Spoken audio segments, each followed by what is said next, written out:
ഇന്ന് നമ്മൾ ഉണ്ടാക്കാൻ പോണ മുട്ടയും മൈദയൊക്കെ വീട്ടിലുണ്ടെങ്കിൽ പെട്ടെന്ന് തന്നെ ഉണ്ടാക്കിയെടുക്കാൻ പറ്റുന്ന അടിപൊളി പലഹാരമാണ്. എല്ലാവർക്കും ഇഷ്ടപ്പെടുന്ന ഈ പലഹാരം ഉണ്ടാക്കിയെടുക്കാനായിട്ട് ഞാൻ ആദ്യം തന്നെ ഒരു പാനിലോട്ട് ഒരു 2 ടേബിൾ സ്പൂൺ എണ്ണ ഒഴിച്ച് കൊടുത്തിട്ടുണ്ട്. ഇനി എണ്ണ ചൂടായിട്ട് വരുമ്പോൾ അതിലോട്ട് 1/4 ടീസ്പൂൺ കടുക് ഒന്നിട്ടിട്ട് കൊടുക്കാം.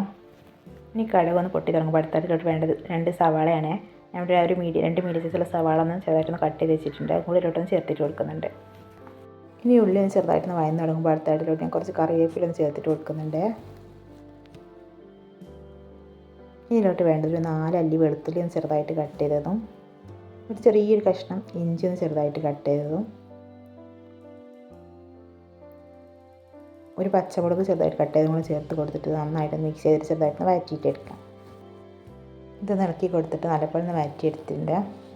ഉള്ളിയുടെ കളറൊക്കെ ഒന്ന് മാറി നല്ലപോലെ ഒന്ന് വഴന്ന് വന്നിട്ട് ഇതിലോട്ട് വേണ്ട മസാലപ്പൊടികളൊക്കെ ഒന്ന് ചേർത്തിട്ട് കൊടുക്കാം. അതിനൊരു 1/4 ടീസ്പൂൺ മഞ്ഞൾപ്പൊടി ഞാൻ ചേർത്തിട്ട് കൊടുക്കുന്നുണ്ട്.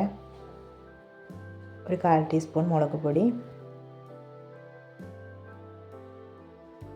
ഒരു 1/2 ടീസ്പൂൺ മല്ലിപ്പൊടി,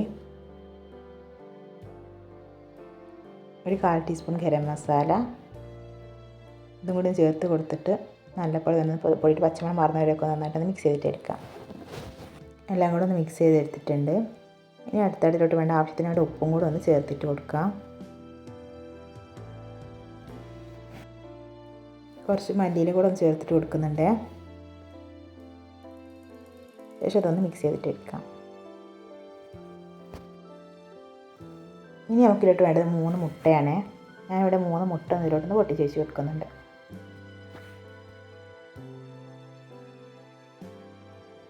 മൂന്ന് മുട്ട കൂടി ഒന്ന് ചേർത്ത് കൊടുത്ത ശേഷം നന്നായിട്ട് മിക്സ് ചെയ്തിട്ട് എടുക്കാം. ഇനി ഇതൊന്ന് ഇളക്കി കൊടുത്തിട്ട് മുട്ട ഒന്ന് വെന്ത് കിട്ടുന്ന ഒരു 2 മിനിറ്റ് ഒന്ന് ലോ ഫ്ലെയിം ഇട്ട് ഒന്ന് വേവിച്ചിട്ട് എടുക്കാം.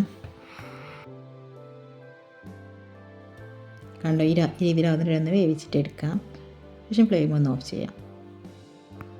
ഇനി ഇതൊരു സൈഡിലോട്ടൊന്ന് മാറ്റി വെക്കാം. അടുത്തായിട്ട് ഞാൻ ഒരു ബൗൾ എടുത്ത് വെച്ചിട്ടുണ്ട്. അതിലോട്ടൊരു കപ്പ് മൈദ ഒന്നിട്ടിട്ട് കൊടുക്കാം. അതിലോട്ട് വേണ്ടത് മുട്ടയാണ്. ഞാനിവിടെ ഒരു മുട്ട ഒന്ന് പൊട്ടിച്ച് വെച്ച് കൊടുക്കുന്നുണ്ട്. ശേഷം ആവശ്യത്തിന് ഉപ്പും കൂടെ ഒന്ന് ചേർത്തിട്ട് കൊടുക്കാം. ഇത് ലൂസ് ബാറ്ററാക്കി എടുക്കാനായിട്ട് ഞാനിവിടെ കുറച്ച് വെള്ളം ഒന്ന് ഒഴിച്ച് കുറേശ്ശായിട്ട് ഒഴിച്ച് കൊടുത്തിട്ട് ഒന്ന് ലൂസാക്കിയിട്ട് എടുക്കാം.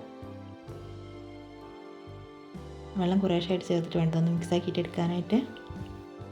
നമ്മൾ സാധാരണ ദോശയൊക്കെ ഉണ്ടാക്കൂലേ, ആ ലൂസ് ചാട്ടം ഉണ്ടാവേണ്ടേ.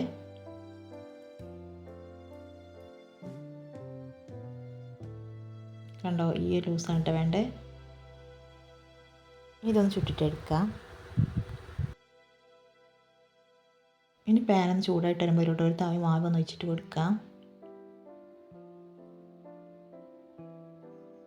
ഇനി പാനൊന്ന് ചുറ്റിച്ചിട്ടെടുക്കാം. ഇനി അടിഭാഗം ഒന്ന് റെഡി ആയിട്ട് വരുമ്പോൾ ഇതൊന്ന് മറിച്ചിട്ട് കൊടുക്കാം.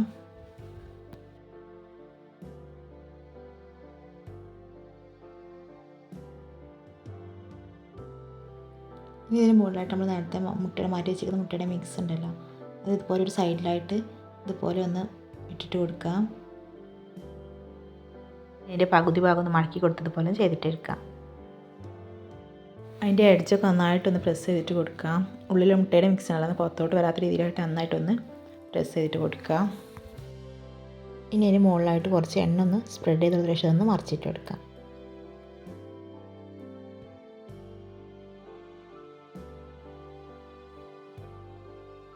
അതിൻ്റെ അടിഭാഗം ഒന്ന് മുരിഞ്ഞിട്ട് വരുമ്പോൾ വീണ്ടും കുറച്ചുകൂടെ ഒന്ന് എണ്ണ ഒന്ന് സ്പ്രെഡ് ചെയ്തെടുത്തിട്ട് വീണ്ടും ഒന്ന് മറിച്ചിട്ട് കൊടുക്കാം.